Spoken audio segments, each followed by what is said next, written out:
Good morning, everybody. Welcome back to the workbench again. Wayne here. Hey, yeah, it's been a while since I did a video, and just it's we don't get an awful lot of summer up here. We get a good summer, but you know, when we get outside, we got to get the projects done. So that's what I've been doing. We've been laying patios, we've been building gardens, we've been doing all kinds of work outside, so that when I retire, I don't have to do it. All I have to do is maintain. So that's what we have been doing. So that's why my building has been real sporadic. I was pleased to get the old Tom build done for Rambler 69. That was a fun little build. So now we're on to the next. I'm going to dive into a 1/16 scale, and this is the new version of the 55. I do have an older version that I'm going to do a gasser out of, but this one here, whenever I build, I try and build as to, well, how would I want it to look at a certain point in my life. So, you know, like what would it look like? Would it look different if I built a 1-to-1 today as back in the mid to late 70s, early 80s? So that's what I'm going through right now. Is I found my inspiration. I was watching a video. I believe the gentleman is from North Carolina, out in that area anyways. And I'll put a link in the description to the video. It's a long video, it's an hour and a half. But the cars that his dad built, the 55s that his dad built, were just absolutely unbelievable. And it's basically his life story. So it's an hour and a half long. You can skip to the last 20-30 minutes of it if you want, but his dad built a 55 and had to sell it when his mom got sick. So and again, it was beautiful. It wasn't two-tone, it was one color. It's just a beautiful color green, and they said that it was 1969 Camaro frost green. To me, it looks more like previous years, 60, 66, 67, 68, the mountain green, meadow green, if you go by Pontiac. But it's just a beautiful color green, very, very subtle. You would, you know, so that's my inspiration. So I'm going to do a nail polish, and this is a bit pearly, but for, you know, because I've got it, I don't want to go out and buy more paint right now. So I've always wanted to spray nail polish. So I thought, well, we'll do some experimenting and see how this stuff lays down. You know, I've been watching a lot of videos on how to spray nail polish. I think, you know, it's not really that difficult. I've got the lacquer thinner. I got the cheap lacquer thinner and that. So it's I'm just waiting for some humidity to go away, and then we'll get it. We'll like, I'm going to start doing the body work on the car and get it prepped for paint. So anyway, so that's the color it's going to be. I've got four of these, so I've got enough. I should have enough paint. What I did was I started going through the kit, and I'm not, the one thing that these old kits, and they are very old kits, there's just no doubt about it, but the one thing that they lack is detail. Yes, you can open up the doors, or the doors are already open, so that's going to be good. I'm going to open up the trunk. I'm going to try it a different way. I'm going to use a different hinge. I don't know if anybody remembers Beach Bum Garage on YouTube.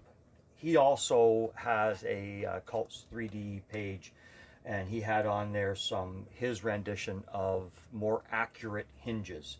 So I bought those, and I'm going to print some of those off because they actually look like automotive hinges.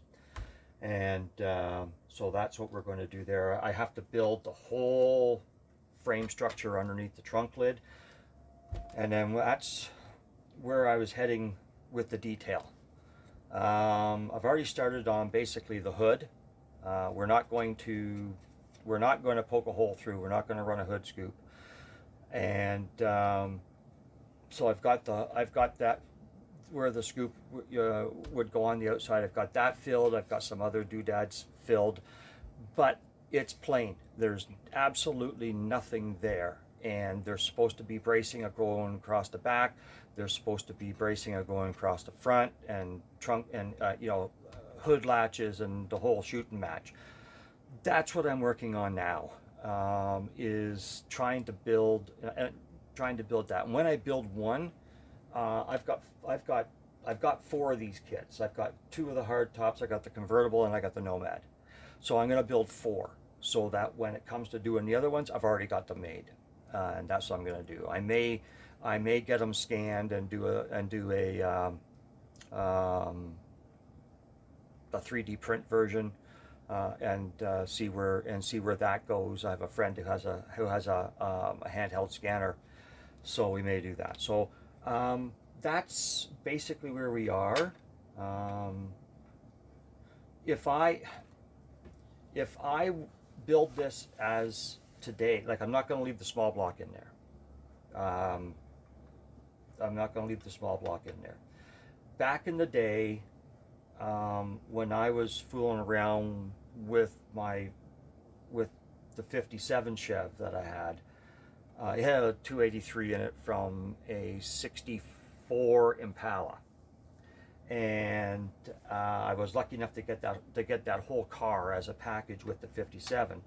So I put the buckets, the console, I changed the interior over to from the 64 Impala.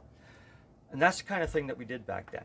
We just scrounged around wrecking yards. We went to salvage yards, we went to wrecking yards, we went all over the place trying to get parts. And the one thing I wanted for that 57 and I could never find was a 348 or a 409. And I have a very, very good 3D print file for a 409 that I purchased off of Cults. And if I go with the late 70s, early 80 bills, it's going to have the 409 in it. And we'll figure it out how to get it in there. I know it's going to be a tight fit.